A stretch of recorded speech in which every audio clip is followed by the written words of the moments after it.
Hello everyone, this is Anjana Gupta. Hope इसके पहले के वीडियोस आपको पसंद आए होंगे। मेरा आज का टॉपिक है drop cap. Drop cap MS word का एक ऐसा फीचर है जिससे आप किसी भी एक कॉमन कैरेक्टर को ड्रॉप्ड या इन मार्जिन प्रॉपर्टी में कन्वर्ट कर सकते हैं।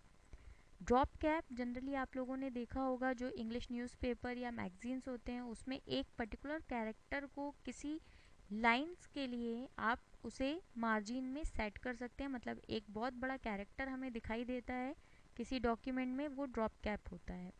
तो ड्रॉप कैप के दो फीचर हैं, इन मार्जिन और ड्रॉप्ड। तो देखते हैं इसे कैसे बनाते हैं। इसके लिए आपके पास एटलीस्ट कुछ डेटा होना चाहिए आपकी फाइल में। तो वो डेटा या तो आप टाइप करेंगे या आप हेल्प में जा कर के आप किसी भी डेटा को कॉपी पेस्ट कर सकते हैं। एक बार मैं आपको दिखाती हूँ कैसे कॉपी पेस्ट करते हैं। मैंने F1 की का यूज़ किया, F1 की फंक्शन की, जो एक हेल्प की मानी जाती है। जैसे ही आप उस पर क्लिक करेंगे, मैंने F1 फंक्शन की को प्रेस किया। जैसे ही प्रेस किया, यहाँ पर फंक्शन का यानी कि वर्ड का हेल्प डायलॉग बॉक्स ओपन हो गया। फंक्शन की प्रॉपर्टी हमें दिखाई दे रही है।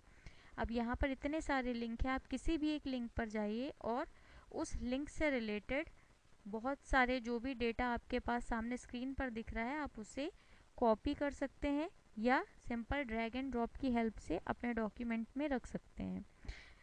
या फिर एक और तरीका मैं आपको बताती हूँ, एक शॉर्टकट। रैंडम फंक्शन का मैंने हेल्प लिया। रैंडम RAND फंक्शन, आगे इक्वल्स टू लगा हुआ है और ब्रैकेट के अंदर मैंने नंबर ऑफ पैराग्राफ बताए कि मुझे कितने पैराग्राफ चाहिए। तो जैसे मुझे चाहिए 10 पैराग्राफ RAND यानी रैंडम फंक्शन, और 10 पैराग्राफ मेरे डॉक्यूमेंट पर आ चुके हैं। अब हम चाहें तो और भी अच्छा उसे दिखाने के लिए उसको पूरे को सिलेक्ट कर सकते हैं। सिलेक्ट का शॉर्टकट होता है Ctrl+A।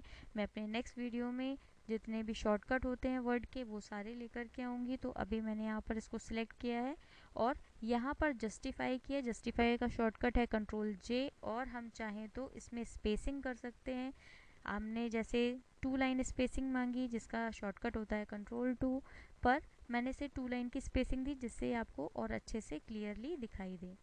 तो अब यहाँ पर हमारे पास जैसे इस डॉक्यूमेंट का सबसे पहला कैरेक्टर है O, तो हम चाहते हैं कि ये जो O कैरेक्टर है ये इस मार्जिन के अंदर सेट हो जाए जैसा नॉर्मली हमें मैगजीन्स में दिखाई देता है। तो ये ड्रॉप कैप फीचर हमें इंसर्ट टैब में दिखाई देगा। तो आइए देखते हैं, इंसर्ट टैब में जाते हैं। इंसर्ट टैब में आप आगे की ओर जाएंगे तो यहाँ पर आपको टेक्स्ट ग्रुप मिलेगा। टेक्स्ट ग्रुप में आपको दिख रहा है यहाँ पर फीचर ड्रॉप कैप।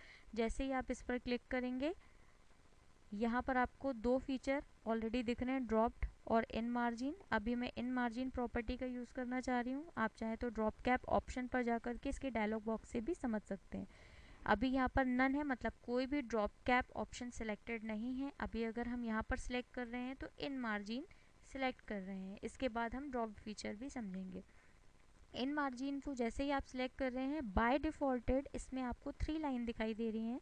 मतलब आप इस कैरेक्टर से 3 लाइन तक इसको ऑक्यूपाई कर सकते हैं। इसका डिफ़ॉल्टेड साइज़ होता है 3 और मैक्सिमम हम इसे 10 लाइंस के लिए सेट कर सकते हैं। तो ये जो दो छोटे छोटे बटन हैं इन्हें स्पिनर बटन भी बोला जाता है, जो वैल्यू को स्पिन करते हैं। नीचे वाले बटन से आप वैल्यू को कम कर सकते हैं और ऊपर वाले बटन से हम वैल्यू को बढ़ा सकते हैं। हम चाहें तो यहाँ पर वैल्यू अपने कीबोर्ड से टाइप भी कर सकते हैं। तो मैंने यहाँ पर टाइप किया 3। मैं चाहती हूँ कि जो फर्स्ट कैरेक्टर है मेरे डॉक्यूमेंट का O, वो 3 लाइनों के लिए इन मार्जिन में सेट हो जाए। जैसे ही मैं इसको ओके करूँगी, मेरा कैरेक्टर 3 लाइनों के लिए सेट हो चुका है। ये आपको दिख रहा है, मार्जिन के अंदर है। मार्जिन इन मार्जिन मतलब मार्जिन के अंदर, जहाँ पर आप टाइपिंग नहीं कर सकते। तो इस तरीके के हमें बहुत सारे कैरेक्टर मार्जिन्स में अगर हम चाहें तो हम ले सकते हैं। ये जनरली एग्जाम्पल्स आपको जो इंग्लिश न्यूज़पेपर या मैगजीन्स होती हैं उसमें ऐसा हमें हमेशा दिखाई देता है। नेक्स्ट इसका फीचर है ड्रॉप्ड। ड्रॉप्ड समझने के लिए, जैसे फॉर एग्जांपल किसी एक पर्टिकुलर कैरेक्टर से हम एक से ज़्यादा लाइंस स्टार्ट कर सकते हैं, एक से ज़्यादा वर्ड्स स्टार्ट कर सकते हैं। तो इसे समझते हैं।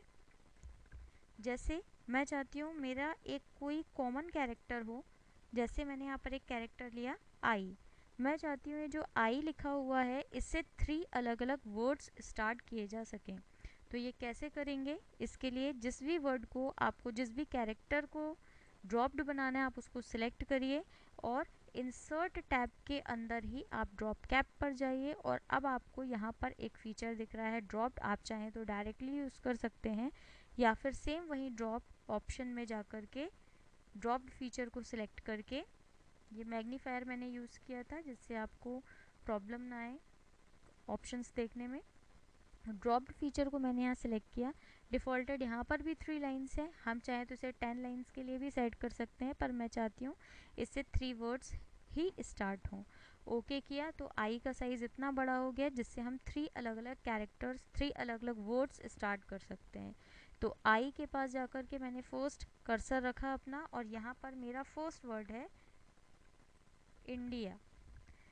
एंटर प्रेस करते ही मेरा कर्सर नेक्स्ट लाइन में आ चुका है। यहाँ पर नेक्स्ट मेरा वर्ड है इंडियन। फिर एंटर मैंने प्रेस किया, मेरा कर्सर थर्ड लाइन में आ चुका है और अब यहाँ पर मैंने थर्ड वर्ड यूज़ किया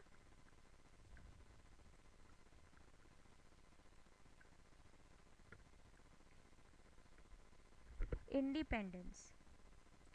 तो इस तरीके से आप अलग अलग कैरेक्टर का यूज़ कर सकते हैं, उससे आप एक से ज़्यादा लाइन्स स्टार्ट कर सकते हैं। ये आप अपने डॉक्यूमेंट को और भी ज़्यादा अट्रैक्टिव बनाने के लिए यूज़ करते हैं। तो ये एक एडवांस फीचर था हमारे MS वर्ड का ड्रॉप कैप। होप आपको अच्छे से ये समझ में आया होगा। अपने नेक्स्ट वीडियो में मैं आपको मिलूँगी किसी नए टॉपिक के साथ। Thank you.